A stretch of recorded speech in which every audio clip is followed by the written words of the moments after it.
country, but also balance protecting civil liberties. Civil society groups, independent media proliferated, exercising their newfound rights to hold Tunisia's leaders accountable. But amidst all of this progress, institutional reforms and accountability initiatives, they really stalled, and economic conditions worsened. Widespread corruption persisted, public services got worse, there was police brutality left and right, and the political elites were just squabbling. It ended up being a pretty terrible advertisement for democracy. Tunisian people saw what democracy looked like, and they didn't love it.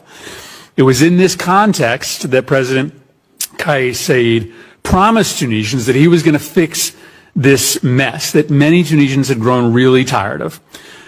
When I first met President Saied in Tunisia in August of 2021, he told me and our delegation that his intent was not to get rid of democracy, but that he was just going to fix the problem of Tunisia having adopted the wrong kind of democracy, the wrong model, and he was just going to bring a model that worked. But I'm going to be honest, in that same meeting, I saw all the trappings of a despot in waiting. President Saied was self-adulating, saying that he was the only one pure enough to lead.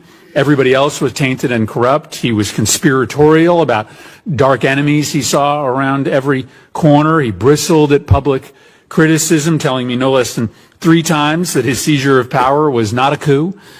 I left that meeting pretty convinced that Tunisia was likely headed in the wrong direction. And unfortunately, over the last 21 months, my worst fears have borne to be true. Since that meeting, President Saied has followed a dictator's handbook, almost to the letter, disbanding parliament, writing a new constitution that consolidates his power, disbanding judicial independence and employing military tribunals, arresting members of the opposition, including just recently, this week, treason charges for the leader of the primary opposition.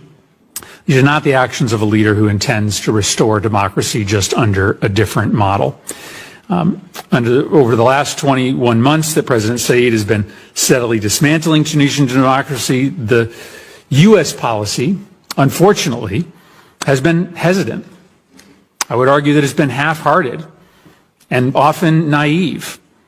By failing to draw hard lines in the sand, Saied has felt confident in taking one step after another to consolidate power and ignore polite requests from American diplomats to change course.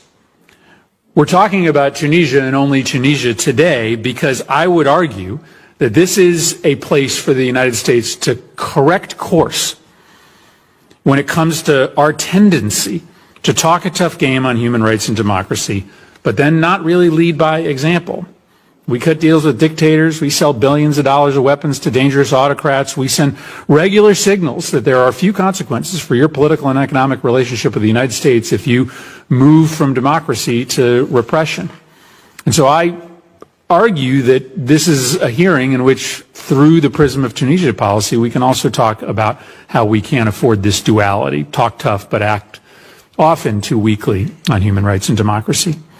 So we're going to ask these questions today, how we can adjust our assistance policies so that we are supporting the Tunisian people and their ability to speak freely and to hold their leaders accountable.